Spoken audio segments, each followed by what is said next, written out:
Worth it nga ba nakabitan ng sariling kontador si Kuya Oliver? Ito ang tanong na ngayon ay pinag-uusapan ng napakaraming viewers. Habang malapit nang matapos ang bago niyang bahay, isang mahalagang desisyon ang kailangang pag-isipan. Mas mabuti bang magkaroon siya ng sariling metro ng kuryente, o sapat na muna ang makikabit siya sa bahay ng kanyang mga kapatid? Ito ang ating pag-uusapan sa video na ito. Habang papalapit na ang paglipat ni Kuya Oliver sa kanyang bagong bahay, isa na namang usapin ang umagaw ng atensyon ng maraming viewers. Ang pinag-uusapan ngayon ay kung paano magkakaroon ng kuryente ang bagong tahanan ni Kuya Oliver. Sa comment section, maraming netizens ang nagsasabing mas maganda kung kabitan na siya ng sariling kontador. Para sa kanila, kung bagong bahay na rin lamang ang itinayo, mas maayos kung kumpleto na rin ang mga pangunahing pangangailangan tulad ng sariling linya ng kuryente. Mayroon ding ibang opinyon. Ayon naman sa ilan, hindi na raw kailangang gumastos pa sa pagpapakabit ng sariling metro dahil magkakatabi lamang naman ang bahay ng magkakapatid. Maaari raw siyang makikabit muna sa bahay ng kanyang mga kapatid at pansamantala silang tumulong sa bayarin habang hindi pa siya nakakabangon. Hindi naman may kakaila na may dahilan ang ganitong pananaw. Sa kasalukuyan kasi ay wala pang regular na trabaho si Kuya Oliver. Bukod doon, patuloy pa rin siyang nagpapagaling at hindi pa ganap na makapagtrabaho dahil sa kanyang kondisyon. Kaya para sa iba, malaking tulong kung mababawasan muna ang kanyang mga gastusin. Ngunit mayroon ding mga viewers na nagsasabing kung mayroon namang mga sponsors na handang tumulong sa pagpapakabit ng sariling kontador at maging sa pagbabayad ng buwan ng kuryente, bakit hindi na ito gawin habang maaga?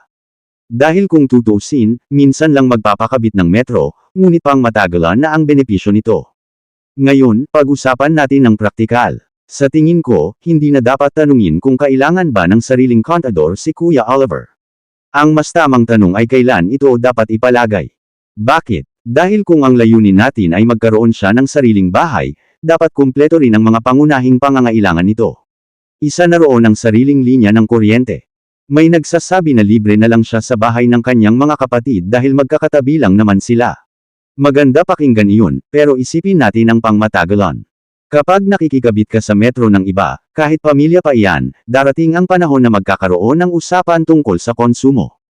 Mas maganda pa rin ang may sariling metro dahil alam mo kung ano lang ang ginagamit mo.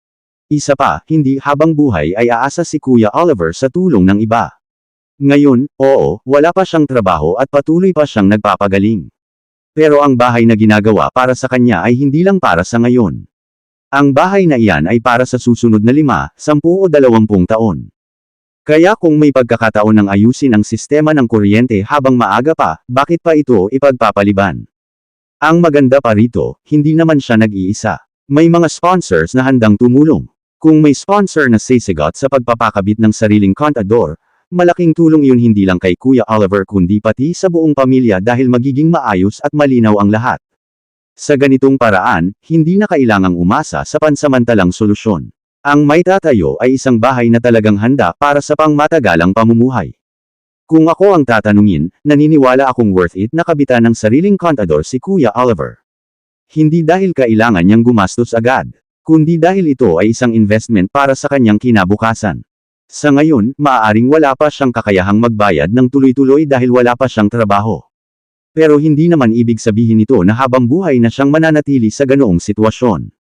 Lahat tayo ay umaasa na darating ang araw na tuluyan siyang gagaling, magkakaroon ng pagkakakitaan, at unti-unting magiging mas independent.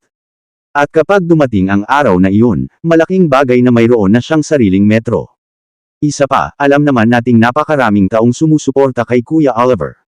Sa huli, hindi lang naman metro ng kuryente ang pinag-uusapan natin.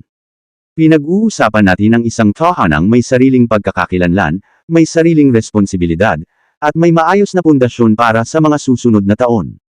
At kung may kakayahan namang tumulong ang mga sponsors at mga taong nagmamalasakit kay Kuya Oliver, naniniwala akong isa ito sa pinakamagandang tulong na maaari nilang maibigay. Sang-ayon ba kayo na kabitan na ng sariling kontador si Kuya Oliver? O mas mabuti bang makikabit muna siya sa bahay ng kanyang mga kapatid? Ibahagi ninyo ang inyong opinyon sa comment section.